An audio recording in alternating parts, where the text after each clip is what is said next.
श्री निम्बार्क श्री हरिव्यास। पूर्व प्रसंग में योगपीठ का वर्णन करा।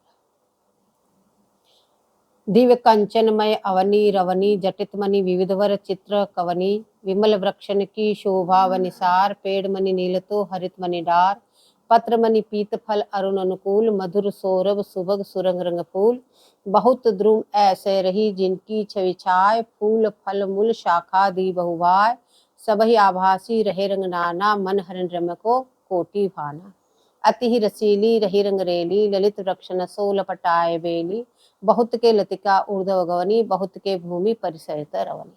इतना तक पहले हो गया। बोले वहां की भूमि स्वर्णवत चमकीली और धतूरे के समान मादकता चंपे की पुष्प के समान सुगंधित ऐसी वहां की दिव्य भूमि है। दिव्य वृक्षावली है, दर्पणाकार वृक्षावली है, कतारवत और उसके ऊपर अनेक प्रकार की लताएं लिपट रही है जो युगल किशोर जी की नई नई निकुंजों का निर्माण कर रही है। इसका विस्तार से पहले वर्णन कर बोले जहाँ पे भूमि है, जहाँ इंद्र नीलमणि भूमि है वहां स्वर्ण मणिमय वृक्ष है। तो नील और पीत का जड़ाव है। जहाँ इंद्र नीलमणि भूमि है वहां स्वर्ण मणिमय वृक्ष की शोभा है और स्फटिक मणिमय है वहां अरुण मणिमय वृक्षावली है। और पद्मराग मणिमय धरा पर मरकत मणिमय सुशोभित हो रहे हैं और विविध दिव्य वृक्षों के ललित वृक्षों से विविध वर्ण के सुंदर सुंदर लताएं लिपट रही है और लताओं का सेवा तक का वर्णन पहले होगा। अब कहते हैं कंकनाकार सोढ़ार सरिता बहती अति सुरस श्रृंगार भरिता। यमुना जी का वर्णन करते हैं। बोले वृंदावन जो यमुना जी है बोले कंकनाकार, कंकन चूड़ी की तरह गोल गोल। बोले वृंदावन के चारों तरफ कंकनाकार सोढ़ार सरिता। अगर किसी के चारों तरफ पानी भरा हो तो उसको सरिता नहीं कहते, खाई कहते। लेकिन यहाँ पे श्री हरिव्यास आचार्य जी महाराज कह रहे हैं कि सरिता है और कह रहे हैं बहती अति सुरस रस श्रृंगार भरिता। वो बहमान है। अब वो बहती कैसे? बोले उसमें क्या बह रहा है? बहती अति सुरस रस श्रृंगार भरिता। उसमें श्रृंगार रस ही बहिमान है तो श्रृंगार रस उसमें बह रहा है। तो श्रृंगार रस कहाँ से चला? बोले मोहन महल से। मोहन महल से बहता हुआ नहरों में आता हुआ फिर अष्टमोहिनी कुंजों में प्लावित होता हुआ फिर आगे बढ़ता हुआ वन उपवन को प्लावित करता हुआ और वन विभाग में आता हुआ उन नहरों के द्वारा बहता हुआ रस यमुना जी में मिला। तो बहमान पानी यदि स्थिर में मिलता तो वो भी बहमान हो जाती। तो आठों युतेश्वरी की 8 सड़कें और 8 छोटी सड़कें 16 सड़कों से दोनों तरफ से नहरें आ रही है और दोनों ही नहरें इतनी चारों तरफ से बहमान हो रही है तो यमुना जी बहमान है। तो कंकनाकार सोढ़ार सरिता बहती अति सुरस रस श्रृंगार भरिता। उसमें श्रृंगार रस ही बहिमान है। युगल किशोर जी का जो श्रृंगार रस है, यमुना जी भी रसपूरित है, वो रस ही बहिमान है। अब रंगनाना तरंगे सुपुंजे कमल कुल लुब्ध लिकरत गुंजे।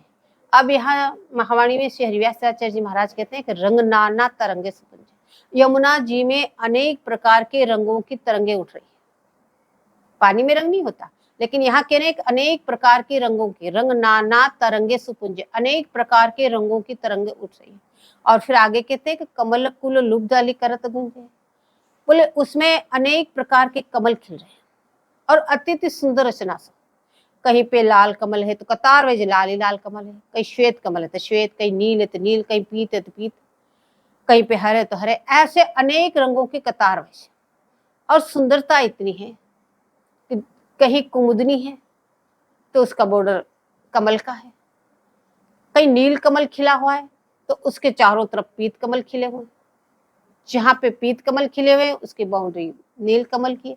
ऐसी सुंदर सुंदर रचना हुई। कोई अष्टदल है, कोई द्वादश दल है, कोई षोडश दल है, पंखुड़ियों के दल होते हैं इनके कमलों के, तो अलग अलग प्रकार के ऐसे दल इनके हैं।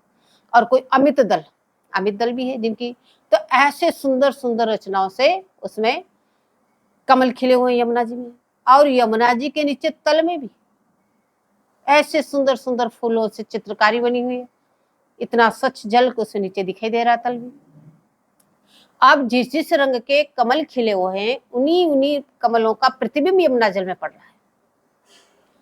तो जहाँ पे जिस रंग के कमल खिले हुए उसी रंग का जल दिखाई दे रहा है और वहां पे फिर उसी रंग की तरंग दिखाई दे रही है। तो यहाँ पे आचार्य चढ़ के रहे रंग नाना तरंगे सुपुंजे, कमल कुल लुब्ध अली करत गुंजे। हंस सारस चक्रवाक मोरा, कोकिला किरचातिक चकोरा, आदि कारण कल सूर रसाला, रटत वरिगुल की नाम माला।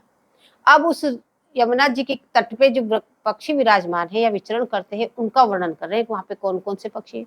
बोले हंस, सारस, चक्रवाक, मोर, कोयल, कीर, चातक, आदि कारण बतख। आदि कारण बतख को कहते हैं। बोले बतख, बोले ये सब क्या कर रहे हैं वहां पे? बोले घाटों पे विराजमान है, बुर्जों पे विराजमान है, वृक्षों पे, तुंग तुंग वृक्षों पे विराजमान है, विराजमान होकर के वहां पे गायन कर रहे हैं। क्या कर रहे हैं? रटत व युगल की नाम माला, यानी युगल नाम की दाखें चुग रहे वहां बैठे बैठे, निरंतर राधा राधा राधा नाम की रटन लगा रहे। अब इनकी बहुत बहुत विशेषता है, हंस की, सारस की, यहाँ पे लीलाओं में ये क्या क्या प्रयोग होता है। लेकिन अभी अपन निकुंजोपासना कह रहे हैं, तो इसमें इनका सविस्तार से वर्णन नहीं करेंगे। जब सिद्धांत सुख में योगपीठ कहेंगे उसी समय योगपीठ का विस्तार से वर्णन करेंगे कि हंस, सारस ये समय ये सब किस तरह से युगल वर्ग की सेवा में उपस्थित होते हैं, कैसे कैसे सेवा में एक काम आते हैं। अब उभय तट रत्न बधित विराजे, तीन ऊपर तरुण की सूछवि छाजे। यमुना जी के दोनों तट, यमुना जी कंकणाकार है इस तरह से, अंदर का तट जिसमें वृंदावन है और बाहर का तट जहां ब्रज वृंदावन है चारों तरफ। जहां यमुना जी कंकणाकार गोल गोल बह रही है उसका अंदर का जो भाग है वो तो निज वृंदावन, और उसका बाहर का जो भाग है वो ब्रज वृंदावन। तो बोले उसके दोनों तट, यमुना जी के दोनों तट, वो किनारा भी और ये किनारा भी, दोनों तट कैसे? बोले रत्न जटित, जो किनारे हैं उनकी दोनों किनारे रत्नों से जगमगात, और उनके जो जगह जगह सुचारू रूप से घाट बने हुए हैं। जैसे रंगदेव जी कुंज के सामने जो घाट है वो रंग घाट, सुदेव जी की कुंज के सामने बना हुआ सुदेवी घाट, ललिता जी के सामने बना ललित घाट। ऐसे घाट अलग अलग अपने अपने घाट हैं। सब सखियों की सड़कों के सामने घाट है, बड़े घाट, 8 बड़े घाट हैं, 8 ही छोटे घाट हैं, कुल मिला के 16 घाट है। और उनकी जो बड़ी सुंदर मणियों से जगमगाहट, हीरों से उनकी सोपान है, उस पे मणियों की चित्रकारी हो रही है यमुना जी के घाट पे। बड़े सुंदर सुंदर घाट हैं। यमुना जी की तरफ से देखो तो यमुना घाट को, तो यमुना जी की तरफ दोनों घाट के सामने बुर्जियां हैं, बुर्जियों पे पक्षी विराजमान है और राधा राधा नाम की रटन लगा रहे हैं। और इन बुर्जियों पे यथा समय पे इतनी लंबी चौड़ी है कि आराम से युगल किशोर जी विराजमान होके यमुना जी की शोभा को निरखते हैं। बुर्जियों से अंदर बोले जल महल है, जल महल के अंदर यमुना जी के जल बहता हुआ निकल रहा है, सुंदर दिव्य मणियों से जगमगाता हुआ जल महल है। उसके भीतर एक तरफ सभा सदन है, एक तरफ श्रृंगार सदन है, जिसमें सभा सदन में युगल वर्ग जब यमुना स्नान करने पधारते हैं तो वहां पे उनका उबटन, फुलेल का मर्दन इत्यादि सेवाएं होती है। और श्रृंगार सदन में स्नान के बाद संपूर्ण श्रृंगार युगल किशोर जी का होता है। जब यमुना स्नान करने पदार्थ हैं तो सारी व्यवस्था वहां पे भी ऐसी उपलब्ध है। ठीक ऐसे सुंदर घाट इधर है, ठीक सामने वाले घाट भी इतने सुंदर है।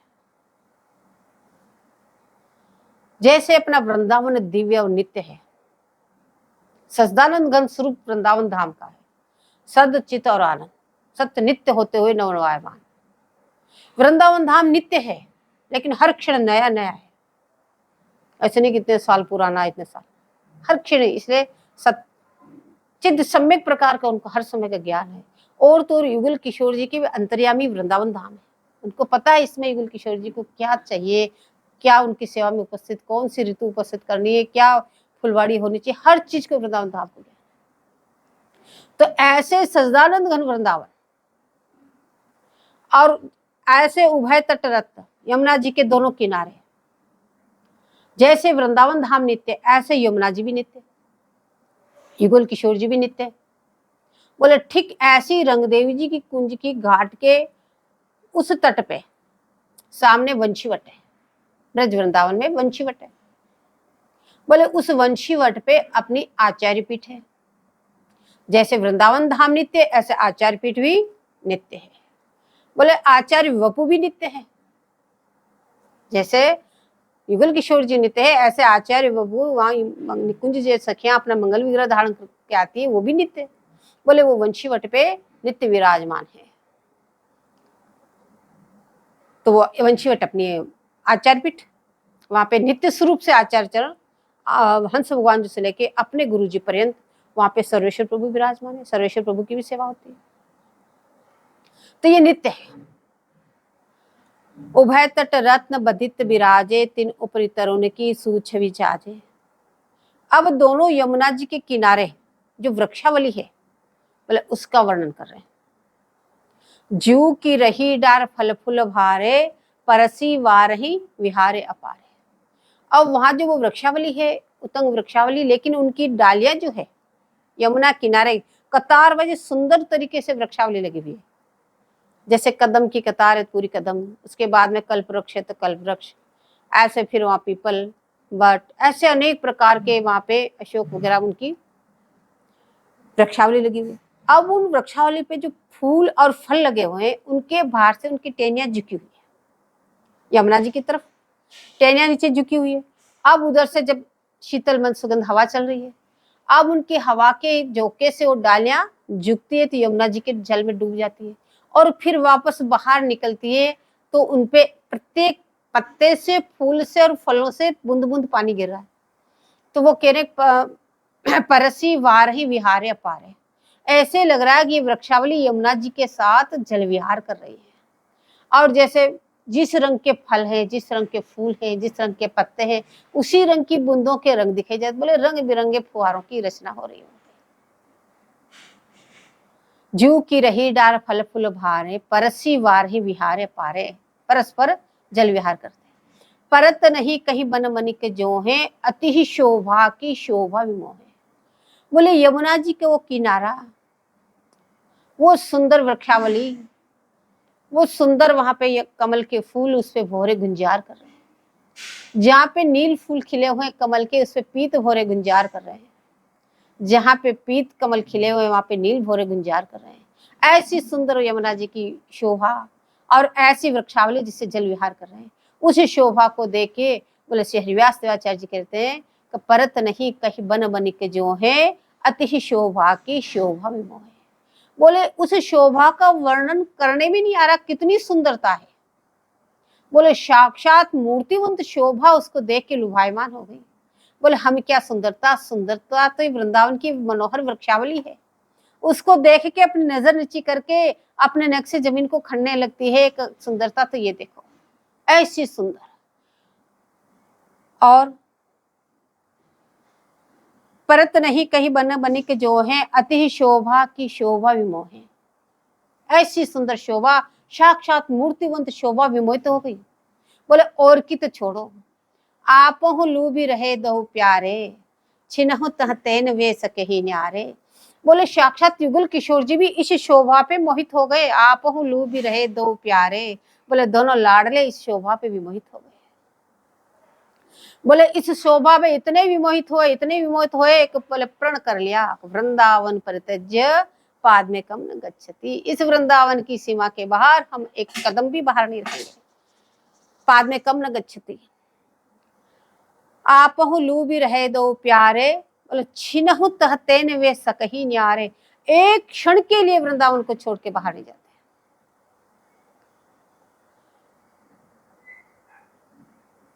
श्री यमुना जी के मध्य में बोले ऐसे वृंदावन धाम, चारों तरफ यमुना जी। आप लू भी रहे दो प्यारे छिनहु तहते न वे सकही न्यारे।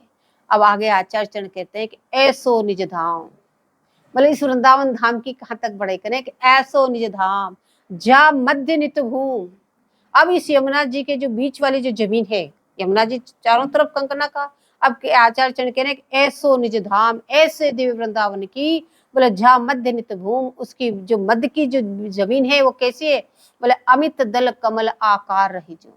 जैसे अमित दल का, जिसकी पंखुड़ियां गिनी नहीं जा सके, उसको अमित दल का कमल कहते हैं।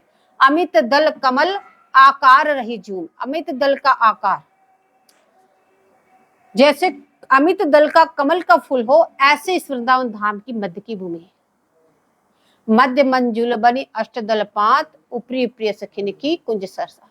कमल के फूल के बीच में एक गोल गोल होता है, उसको एक मंडल समझ लो। उसके सबसे पहले अमित दल में 8 पंखुड़ियां छुटी। तो यहाँ कह रहे हैं जो 8 पंखुड़ियां छुटी, एक एक पंखुड़ी पे एक एक सखी की कुंज है। अमित दल कमल आकार है झूम, मध्य मंजुल बनी अष्टदल पात।